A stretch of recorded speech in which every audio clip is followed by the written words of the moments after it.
ഞാനിനിയും നിന്നോടെ സ്വന്തമത്രേ. എന്നുമേ ഞാനിനിയും നിന്നോടെ സ്വന്തമത്രേ. ഒന്നുമേ ശക്തമല്ലി ബന്ധം മാറ്റുവാൻ എന്തൊരു ഭാഗ്യമിത്. ഹല്ലേലൂയ ആമേൻ. ഹല്ലേലൂയ. യേശുവേ നിൻ പാദം കുമ്പിടുന്നേ. യേശുവേ നിൻ പാദം കുമ്പിടുന്നേ. യേശുവേ നിൻ പാദം കുമ്പിടുന്നേ. പരിശുദ്ധനായ ദൈവമേ, സ്വർഗസ്ഥ പിതാവേ, ഞങ്ങളിന്ന് വായിച്ച സങ്കീർത്തനത്തിനായി സ്തോത്രം. ഇന്നത്തെ ആരാധനയ്ക്കായി സ്തോത്രം. ഞങ്ങൾക്ക് ഇന്നത്തെ ആരാധന അനുഗ്രഹിച്ച് വിടുതലാക്കി തരണം. കർത്താവിൻ്റെ കരം ഞങ്ങളോടൊപ്പം ഇരിക്കണം. കർത്താവിൻ്റെ മഹത്വമുള്ള ഭുജത്താൽ ഞങ്ങളിന്ന് വിടുവിക്കപ്പെടണം. കർത്താവിൻ്റെ നാമത്തിൽ സത്യത്തിനും ആത്മാവിനും തന്നെ ആരാധിച്ച് ഞങ്ങൾ വിടുതലാക്കുവാൻ ഞങ്ങൾക്ക് ഇടവരണം. പിന്നെ നാം മഹത്വം കൊടുക്കുവാനാകട്ടെ. താഴ്ത്തുന്ന പിച്ച അനുഗ്രഹിക്കുമാറാകണമേ. കർത്താവെ, ഞങ്ങളെ വലങ്കരം പിടിച്ച് വഴി നടത്തുന്ന ദൈവം ഇന്നും ഞങ്ങളോടൊപ്പം ഉള്ളതുകൊണ്ട് കർത്താവിനെ സ്തുതിക്കുന്നു. കർത്താവ് ഞങ്ങൾക്ക് വേണ്ട ആത്മീയവും ഭൗതികമായ സകല നന്മകളും നൽകിത്തരുന്ന ദൈവമാകുന്നു. ഇന്ന് വായിച്ച വചനത്തിൽ നിന്ന് ഞങ്ങളോട് സംസാരിക്കണം. സകല നന്മകൾക്കുമായി സ്തോത്രം, അനുഗ്രഹങ്ങൾക്കായി സ്തോത്രം. യേശുവിന്റെ നാമത്തിൽ ഇരിക്കും. കർത്താവായ യേശു ക്രിസ്തുവിന്റെ അതിപരിശുദ്ധ നാമത്തിന് മഹത്വം ഉണ്ടാകുമാറാകട്ടെ. ഇന്ന് ഈ ആരാധനയിൽ സംബന്ധിക്കുന്ന എല്ലാവർക്കും വേഗം വരുന്നവനായ ക്രിസ്തുയേശുവിന്റെ ധന്യമായ നാമത്തിൽ സ്നേഹവന്ദനത്തെ അറിയിക്കുന്നു. കഴിഞ്ഞ ഒരാഴ്ച കാലം നമ്മെ വിട്ട് കടന്നുപോയി. ഇന്ന് ഒരു പുതിയ ആഴ്ചയിലേക്ക് നമ്മൾ പ്രവേശിക്കുകയാണ്. കഴിഞ്ഞ ആഴ്ചയിൽ നമുക്ക് കർത്താവിന് വേണ്ടി എന്ത് ചെയ്യാൻ കഴിഞ്ഞു, കർത്താവ് നമുക്ക് വേണ്ടി എന്ത് ചെയ്തു, ഇനിയും വരുന്ന ആഴ്ചകളിൽ നാം എന്താണ് കർത്താവിന് വേണ്ടി ചെയ്യേണ്ടത്, ഇതൊക്കെയും നമ്മുടെ ഹൃദയത്തിലെ ചിന്തകളാണ്. അതായിരിക്കണം ചിന്ത. അതുകൊണ്ട് ഇന്നും നമ്മൾ പ്രത്യാശയോടുകൂടി കർത്താവിൻ്റെ അടുക്കിലേക്ക് അടുത്ത് വന്നിരിക്കുകയാണ്. നമ്മൾ പഠിച്ചിട്ടുള്ളതുപോലെ നമുക്ക് ഒരു ലക്ഷ്യമേ ഉള്ളൂ. ഈ ശരീരത്തെക്കുറിച്ച് നമ്മൾ പഠിച്ചിട്ടുണ്ട്. മനുഷ്യന് ദേഹം, ദേഹി, ആത്മാവെന്ന് പറയുന്ന 3 ഘടകങ്ങളുണ്ട്. അതിൽ ആത്മാവെന്ന് പറയുന്നത് നമുക്ക് ജീവൻ തരുന്നതാണ്. ദേഹി എന്ന് പറയുന്നത് അകത്തെ മനുഷ്യനാണ്. ശരീരം എന്ന് പറയുന്നത് ലോകത്ത് ജീവിക്കാൻ പഞ്ചേന്ദ്രിയങ്ങൾ ഘടിപ്പിച്ച് അല്ലെങ്കിൽ പഞ്ചേന്ദ്രിയങ്ങളാൽ നിർമ്മിതമാക്കി നമുക്ക് തന്നിരിക്കുന്ന ഒരു ഉപകരണമാണ്. ഈ ശരീരത്തിലെ 5 ഇന്ദ്രിയങ്ങൾ കൊണ്ടാണ് നമ്മൾ ഈ ലോകത്തിൽ നിന്ന് നന്മ അനുഭവിക്കുന്നതും ഈ ലോകത്തിലുള്ള അനുഭവങ്ങൾ നമ്മിലേക്ക് കടക്കുന്നത് ഈ ശരീരം മുഖാന്തരമാണ്. അങ്ങനെ ഈ ശരീരം മുഖാന്തരം നമ്മൾ ഈ ലോകത്ത് ജീവിച്ചുകൊണ്ടിരിക്കുമ്പോൾ ഇത് നമ്മൾ ബാല്യത്തിൽ നമുക്ക് ഉണ്ടായിരുന്ന നമ്മുടെ വായിൻ്റെ രുചിയും നമ്മുടെ കണ്ണിൻ്റെ കാഴ്ചയും ശബ്ദത്തിൻ്റെ കേൾവിയും അതൊന്നുമല്ല ഇപ്പോൾ നമുക്ക് രസകരമായിട്ട് തോന്നുന്നത്. ഇനി ഇതും മാറും. കുറച്ചുകൂടെ കഴിയുമ്പോൾ വാർദ്ധക്യത്തിൽ എത്തിക്കഴിയുമ്പോൾ നമുക്ക് ബാല്യത്തിലുള്ള കാര്യങ്ങൾ ഇഷ്ടമല്ലാതെ വരും, യൗവനത്തിലുള്ളത് ഇഷ്ടമല്ലാതെ വരും. അപ്പോൾ അതായത് ഈ ഇന്ദ്രിയങ്ങൾ കൊണ്ട് ഈ ലോകത്ത് ജീവിക്കാൻ മടുത്ത് പോകുന്ന ഒരു സന്ദർഭം വരും. അതായത് അത് ദൈവത്തിൻ്റെ ജനത്തിനുള്ള പ്രത്യേകതയാണ്. അതായത് അവരുടെ മരണസമയമാകുന്നതിന് മുമ്പേ തന്നെ അവർ ലോകത്തിലേക്ക് അവർ കണ്ണടച്ച് കളയും. എന്ത് കാണാനാ? അല്ലെങ്കിൽ എന്ത് ശബ്ദം കേട്ടാലും എന്ത് കേൾക്കാനാ?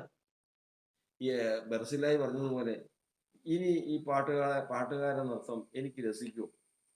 ഇത് എനിക്ക് ഈ പാട്ട് കേട്ടാൽ രസിക്കുമോ? ഇങ്ങനെയുള്ള ഒരു അവസ്ഥയിലേക്ക് മനുഷ്യൻ വരും. അതായത് പഞ്ചേന്ദ്രിയങ്ങൾ കൊണ്ട് നിർമ്മിതമായ ഈ ശരീരം പ്രയോജനമില്ലാത്തൊരു സമയം വരും. അതിന് നമ്മൾ വിശ്വാസമില്ലാതെ വരും. അത് തന്നെ. എന്നാൽ ദൈവത്തിൻ്റെ വചനം പറയുന്നത് ദൈവത്തിൻ്റെ ഭക്തന് ഈ ലോകത്തിൽ വന്നു കഴിഞ്ഞാൽ ശേഷം സമയമില്ല. പിന്നെ എന്താണെന്ന് അറിയാമോ?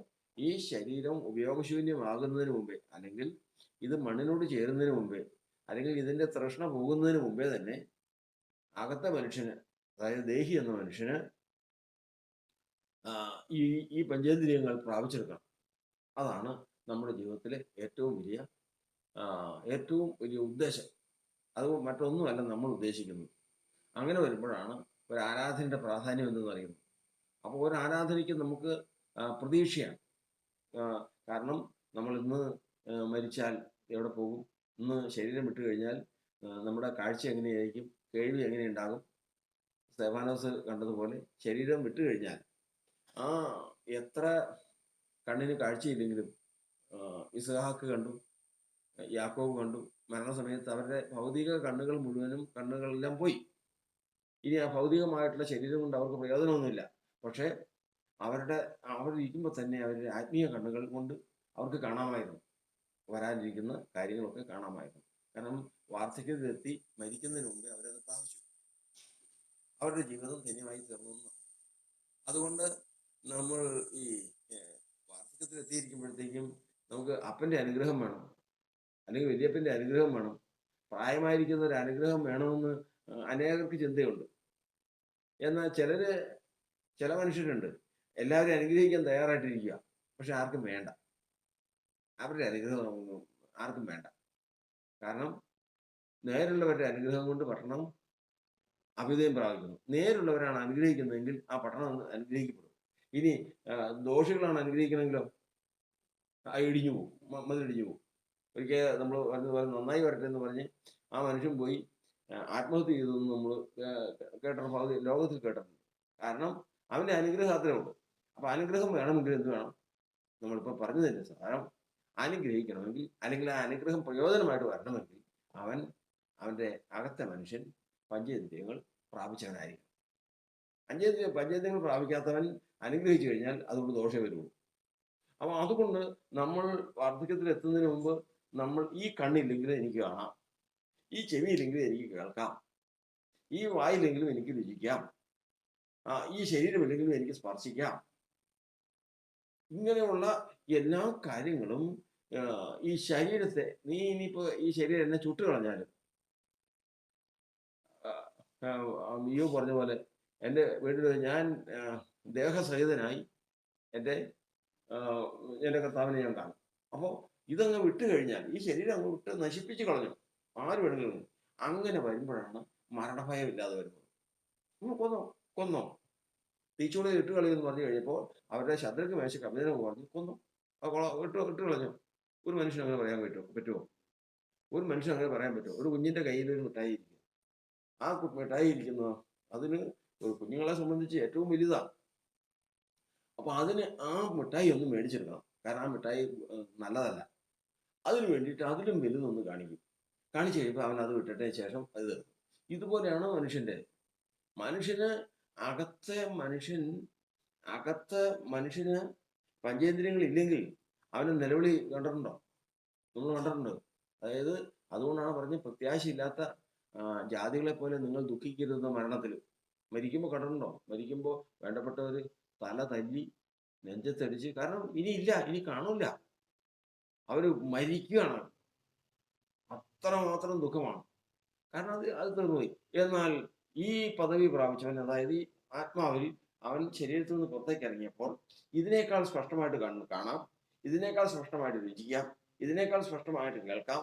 ഇങ്ങനെ പഞ്ചേന്ദ്രിയങ്ങൾ ഹൃദയത്തിൽ പ്രാപിച്ചവനാണെങ്കിൽ അവന്റെ യോഗ്യത വേറെയാണ്. അവൻ ഒരു വാക്ക് പറഞ്ഞാൽ മതി, ഏത്? നന്നായി വരട്ടെ എന്ന്, അല്ലെങ്കിൽ നിനക്ക് നന്നായി വരും എന്ന് ഒരു വാക്ക് കർത്താവിൽ ആശ്രയിച്ചുകൊണ്ട് പറഞ്ഞാൽ അവൻ പറയുന്നതിന് കർത്താവ് ഉത്തരവാദിയാണ്. അതാണ് യിരെമ്യാവിനെ കുറിച്ച് കർത്താവ് പറഞ്ഞിരിക്കുന്നത്, നിന്റെ വചനം, എൻ്റെ വചനം നിവർത്തിക്കേണ്ടതെന്ന് ഞാൻ ജാഗരിച്ചുകൊള്ളു. ശമൂവേലിന്റെ വചനങ്ങളൊന്നും നിഷ്ഫലമാകാൻ ദൈവം സമ്മതിച്ചില്ല. ഇതാ മനുഷ്യൻ ഈ പദവിയിൽ വന്നു കഴിഞ്ഞാൽ, അവൻ വാഗൊണ്ട് എന്തെങ്കിലും പറഞ്ഞു കഴിഞ്ഞാൽ അത് നിവർത്തിക്കാൻ വേണ്ടിയിട്ട് ദൈവത്തിന്റെ കൽപ്പനയുണ്ട്. ആ പദവിക്കാണ് ഇന്ന് നമ്മൾ ആരാധനയ്ക്കായിട്ട് കർത്താവ് സന്നിധിക്ക് അടുത്ത് വന്നിരിക്കുന്നത്. അപ്പോൾ നമ്മുടെ ആരാധനയും ക്രിസ്തീയ ജീവിതവും എത്ര ധന്യമെന്നും ആർക്ക് പറയാൻ കഴിയും? നമ്മൾ കേട്ടിട്ടുണ്ടല്ലോ, നമ്മൾ എന്തുമാത്രം വിശ്വാസം കേട്ടിട്ടുണ്ട്, എന്തൊരു മതങ്ങൾ കേട്ടിട്ടുണ്ട്, എത്രമാത്രം ആരാധന കണ്ടിട്ടുണ്ട്. ലോകത്ത് മുഴുവനും ചിലര് ആ ആരാധന ശരി, ഈ ആരാധന ശരി, എന്തുവാകട്ടെ, നിങ്ങൾ ഏത് ആരാധനയും നോക്കിയ, നിങ്ങൾ ഇന്ന് മരിച്ചു കഴിഞ്ഞാൽ, നിങ്ങളുടെ ശരീരം വിട്ടു കഴിഞ്ഞാൽ നിങ്ങൾ കാണുമോ? വേദവസം പറയുന്നു, ഒരു നാളും വെളിച്ചം കാണാത്തവരുണ്ട്, ഒരു നാളും സംസാരിക്കാത്തവരുണ്ട്, ഒരു നാളും രുചിക്കാത്തവരുണ്ട്, ഒരു നാളും ശബ്ദം കേൾക്കാത്തവരുണ്ട്. എന്തായിരിക്കും ആ സ്ഥിതി? ആ സ്ഥിതിയിലേക്ക് പോകുന്ന അവസ്ഥയിൽ ഉള്ളവരുണ്ട്. ഇന്ന് കർത്താവിന്റെ വചനത്തിൽ നമ്മൾ പഠിക്കുന്നത് ഇന്നും നമ്മൾ പ്രത്യാശയോടുകൂടി വന്നിരിക്കുന്നു. എങ്ങനെ? ഇന്ന് കർത്താവ് ഈ ആരാധനയിൽ കൂടി എൻ്റെ അകത്തെ മനുഷ്യൻ ശക്തി പ്രാപിക്കണം, കാഴ്ച പ്രാപിക്കണം. ഈ ശരീരത്തെ വിശ്വസിക്കാതെ, മണ്ണിൽ നിർത്ത ഈ ശരീരത്തെ വിശ്വസിക്കാതെ, നന്മ വസിച്ചിരിപ്പില്ലാത്ത ഈ ശരീരത്തെ വിശ്വസിച്ച് ഇത്രയും കാലം ഞാൻ ജീവിച്ചു, ഇനി ഇതിന്റെ പിന്നാലെ നടക്കാതെ എനിക്ക് ഇതെല്ലാം ഭൗമമായ ഈ കൂടാരം അഴിഞ്ഞു പോയാൽ സ്വർഗീയമായുള്ള കൂടാരം എനിക്ക് സ്വർഗത്തിൽ എൻ്റെ കർത്താവ് എനിക്ക് ഒരുക്കിയിട്ടുണ്ട് എന്ന് പറയുവാൻ തക്കണം പ്രാഗൽഭ്യം പ്രാപിക്കാനാണ് നമ്മൾ ഇന്ന് കർത്താവ് ആരാധിക്കുന്നത്. ദൈവം നമ്മെ അനുഗ്രഹിക്കുമാറാകട്ടെ. നമ്മളിന്ന് വായിച്ച സങ്കീർത്തനം 18-ാം സങ്കീർത്തനമാണ്. 18-ാം സങ്കീർത്തനം എന്ന് പറഞ്ഞാൽ എല്ലാവർക്കും അറിവുള്ള ഒരു സങ്കീർത്തനമാണ്. അല്പം ദീർഘതയുള്ള സങ്കീർത്തനമാണ്. അത് എഴുതാനുണ്ടായ സാഹചര്യം എന്ന് പറയുന്നത് ദാവീദ് ശൗല് ദാവീദിനെ കൊല്ലാൻ നടന്നു.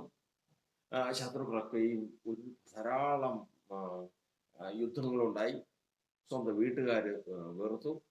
അങ്ങനെ അനവധി കഷ്ടങ്ങളിൽ കൂടി കടന്നു പോന്നെങ്കിലും ദാവീദിനെ അതിൽ നിന്നെല്ലാറ്റിൽ നിന്നും ദൈവം വിടുവിച്ചു.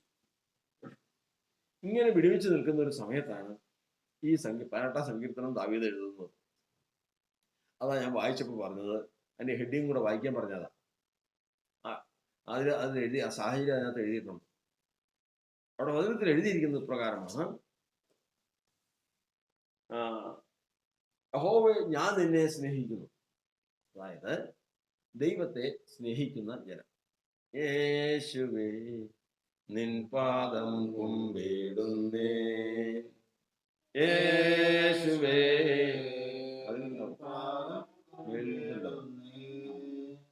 യേശുവേ, നിൻ പാദം